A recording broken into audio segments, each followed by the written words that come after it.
बेखुदी बेसबब नहीं गालिब, कुछ तो है जिसकी पर्दादारी है।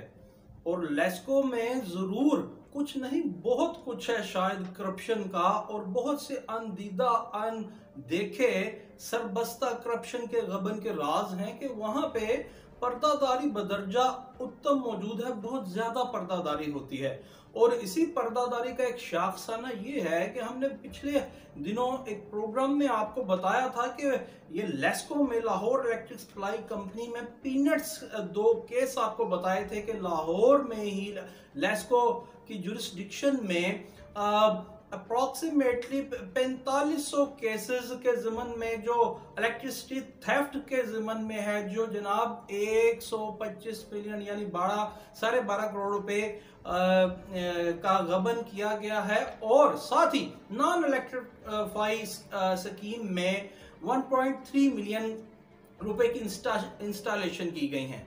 अब पर्दा किस तरह है कि और बेखुदी से लेस्को में कि जब हमने इस बाबत CEO LESCO, chief executive officer LESCO के फोन नंबर पे उनसे राब्ता कायम करने की कोशिश की, तो पहले तो एक रोज तो वो जनाब मसरूफ थे, तो किसी उनके पीए साहब फारूक साहब ने ये बता करके टाइम निकाल लिया कि मसरूफ हैं साहब, उन तक हम ये बात पहुंचाएंगे।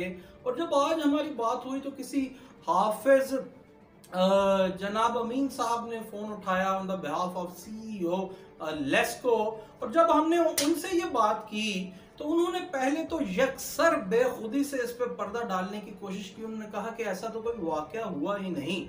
और जब 2018 का जिक्र हमारी तरफ से किया गया तो उन्होंने कहा 4 बरस पहले का वाकया हमें किस तरह पता हो, मगर क्या कभी ऐसा हुआ है कि आपने चार बरस कबल किसी से पैसे लेने हो और आप भूल गए हो और आपने उसे माफ कर दिया हो?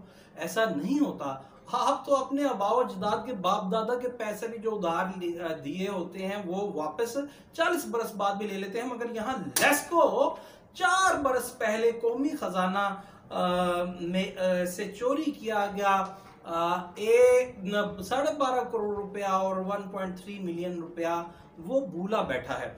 अब बात सिर्फ यही नहीं खत्म होती। पहले तो उनकी तरफ से डिनाइल किया गया, बेखुदी से ये पर्दा डाला गया इस करप्शन के मैटर पे। फिर जब हमारी तरफ से उन्हें ये बताया गया कि जनाब ये एक स्पेशल डिपार्टमेंटल कमेटी की मीटिंग हेल्ड हुई थी 2018 में जनवरी 15 से 18 तक, ये उसमें तमाम चीजें हैं। तो मौसूफ ने on the behalf of chief executive officer LESCO ये कहा कि जनाब ये तो मिनिस्टेरियल लेवल की बातें हैं, आप ऐसा कीजिए कि मिनिस्ट्री से इसके मीटिंग मिनट्स मंगवा लीजिए। फिर हमारी तरफ से जनाब को ये बताया गया कि किसी भी किस्म की डिपार्टमेंटल कमेटी की जब मीटिंग होती है वो without the representatives relevant depart किस तरह हो सकती है, और भले लेस्को हो या कोई भी इंस्टीट्यूशन हो। और जब उन्हें ये समझ में आया तो फिर उन्होंने कहा कि आप मीटिंग मिनट्स मंगवा लीजिए। भाई अगर मीटिंग मिनट्स भी हमने मिनिस्ट्री से मंगवाने हैं और आपको देने हैं तो फिर ऐसा कीजिए ना कि चीफ लेस्को को कह के हमें ही आप डायरेक्टर इंक्वायरी एंड मॉनिटरिंग के ओहदे पे फाइज करवा दें।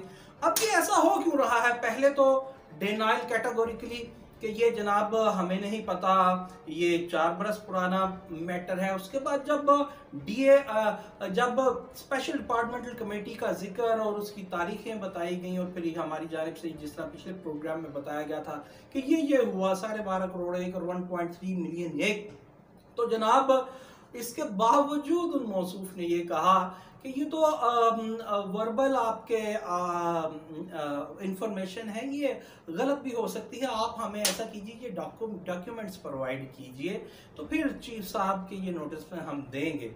अब आप खुद समझदार हैं कि पहले तो डिनाइल, उसके बाद डिपार्टमेंटल कमेटी का जिक्र तो मिनिस्ट्री पे डालने की कोशिश, उसके बाद मीटिंग मिनट्स हमें ये कहा गया कि आप वो मंगवा दीजिए। यानी कुछ तो है जिसकी पर्दादारी है, बल्कि बहुत कुछ है। और इसी डिपार्टमेंटल कमेटी में ये चीज एडमिट की गई थी कि ये 12.5 करोड़ रुपए का जो इलेक्ट्रिसिटी थेफ्ट है इसकी रिकवरीज की जा रही हैं और हम कर रहे हैं, मगर आज तक वो मुबैना तौर पर हमारे सोर्सेज के मुताबिक नहीं की गई। अगर की गई होती तो ये लोग हमें ये बता देते कि जनाब वो रिकवरीज भी हो गई, जनाब वो जो मुलविस लोग थे उनके खिलाफ कार्रवाई भी हो गई। और ये तो सिर्फ डिपार्टमेंटल कमेटी की बात थी। और चीफ लेस्को साहब गुज़िश्ता रोज एक खुली कचहरी का इनकाद भी किया जिसमें वो अवामी मसाइल सुन रहे थे। और चौधरी अमीन साहब चीफ लेस्को हैं, वो वाकई चौधरी हैं अपनी ज़ात के, कि जो अपने घर की पंचायत तो निपटा नहीं सकते और उठ करके अवामी शिकायत सुन रहे हैं। भाई पहले अपने घर को तो सीधा कर लीजिए। आपके घर की आपकी अपनी डिपार्टमेंटल कमेटी में ये चीज रिवील हुई है और एडमिशन नोट हुआ है कि 12.5 करोड़ रुपया खाया गया। और आज फिर लाहौर में इलेक्ट्रिसिटी का फेलियर है और लोड शेडिंग का अजाब है। वो इसी वजह से है कि ये थेफ्ट है, डायरेक्ट तारे हैं और नॉन इलेक्ट्रीफाई एरिया में इंस्टॉलेशन है, इलेक्ट्रिसिटी सप्लाई दी जाती है। और ये आप क्यों इसे आप शेल्टर दे रहे हैं? और फिर इन चीजों को भूल जाइए डिपार्टमेंटल कमेटी को।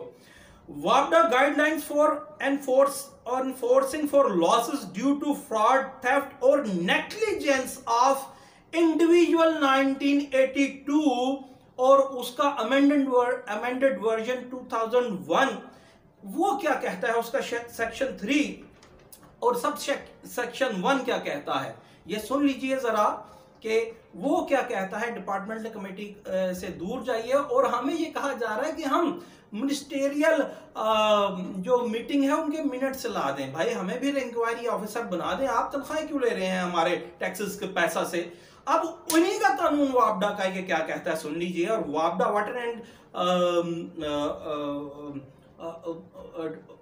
वो जो पार डेवलपमेंट अथॉरिटी है और नेपरा है, जो पेपरा है, ये तमाम इंटरलिंक एजेंसीज हैं और उसी के अंडर ये डिस्कोज हैं और लेस्को भी उसी का हिस्सा है। उसका सेक्शन क्या कहता है, सेक्शन 3 सब सेक्शन 1 कहता है all losses whether of the public money और of stores shall be subject to preliminary investigation by the officer in whose charge they were to find the cause of the loss and amount involved। अब जब उनका ही वापडा का guideline for enforcing for losses का जो कानून है 2001 का, वो ही खुद कह रहा है कि आप प्रिलिमिनरी इन्वेस्टिगेशन करेंगे, फिर जो कॉज ऑफ लॉस है उसको डिटरमाइन करेंगे और सामने लेकर के आएंगे। और ये लोग इसके बावजूद कुछ नहीं करते। डिपार्टमेंटल कमेटी में ये चीज रिवील होती है और 4 साल गुजरने के बावजूद इतना बड़ा ह्यूज ये एम्बेजलमेंट है जो मिसअप्रोप्रिएशन फंड्स है और जिसको रिकवरेबल करार दिया जाता है डिपार्टमेंटल स्पेशल कमेटी में, उसको ही रिकवर नहीं करते। और हमें बताने वाले को, ये मुद्दा उठाने वाले को कहते हैं कि आप मिनिस्टेरियल मीटिंग के मीटिंग मिनट्स ले आइए। इससे आप खुद अंदाजा लगा लीजिए कि कुछ तो है जिसकी पर्दादारी है, बहुत कुछ है। ये करप्शन को छुपाने के लिए ऐसी बात मौसूफ ने कही है। और चीफ एग्जीक्यूटिव लेस्को जो कंडक्ट कर रहे हैं खुली कचहरियां, उनका इनकार कर रहे हैं, वो पहले अपने घर को तो साफ कर लें। और इसी जमन में हमने चीफ फाइनेंशियल ऑफिसर लेस्को से बात की तो मोहतरमा ने हमें बड़े अच्छे तरीके से अपना वर्शन दिया और उन्होंने कहा कि ये उनसे रेलेवेंट नहीं है, उनकी सीट से। जब हमने हमारी तरफ से उन्हें ये बताया गया कि ये डायरेक्टली उनसे रेलेवेंट नहीं मगर इनडायरेक्ट रेलेवेंस उनकी सीट से भी है, वो चीफ फाइनेंशियल ऑफिसर हैं, और ये चीज उन रेलेवेंट अथॉरिटी तक पहुंचाएं कि ये क्यों नेशनल ट्रेजरी का इतना बड़ा नुकसान हुआ है, वो रिकवर नहीं किया गया और इसकी वजह से लॉर्ड शेडिंग लेस्को के सार्फिन भोगने पे मजबूर हैं। और नॉन इलेक्ट्रिफाइड जो इलाके हैं वहां इलेक्ट्रिसिटी मुहैया करने की वजह से तलब और रसद की कमी है। पिछले प्रोग्राम में बताया था। तो चीफ फाइनेंशियल ऑफिसर साहिबा ने हमें खंदा पेशानी से ये कहा कि भले ही उनकी डोमेन नहीं मगर वो हत्तुल मकदूर कोशिश करेंगी कि ये मुतलका अथॉरिटीज तक ये पहुंचाया जाए। और मैं आपको साथ ये भी बताता चलूं कि ऐसी क्या वजह है कि चीफ लेस्को के बिहाफ पे हाफिज अमीन साहब अमानतदारी अपने डिपार्टमेंट की करने के बजाय हमें ही कह रहे हैं, यानी चोरी भी हमारी आवाम की हुई है और हमें ही कह रहे हैं चोर पकड़ के लाकर दो, जबकि उनके अपने जो इंस्टीट्यूशन का कानून है उस पर वो अमल नहीं कर रहे। और मैं आपको बताता चलूं कि फाइनेंशियल रूल्स हैं जो प्रोविंशियल, ये फेडरल महकमा है लेस्को तो, और लेस्को जो फेडरल हैं वो भी कवानीन इस तरह के, मगर प्रोविंशियल फेडरल फाइनेंस रूल के मुताबिक जो लॉस किसी भी ऑफिसर की सीट के नीचे होता है वो पर्सनली उसका रिस्पॉन्सिबल होता है और होना चाहिए। और इसका रिस्पॉन्सिबल कौन है ये आप और चीफ लेस्को बेहतर जानते हैं।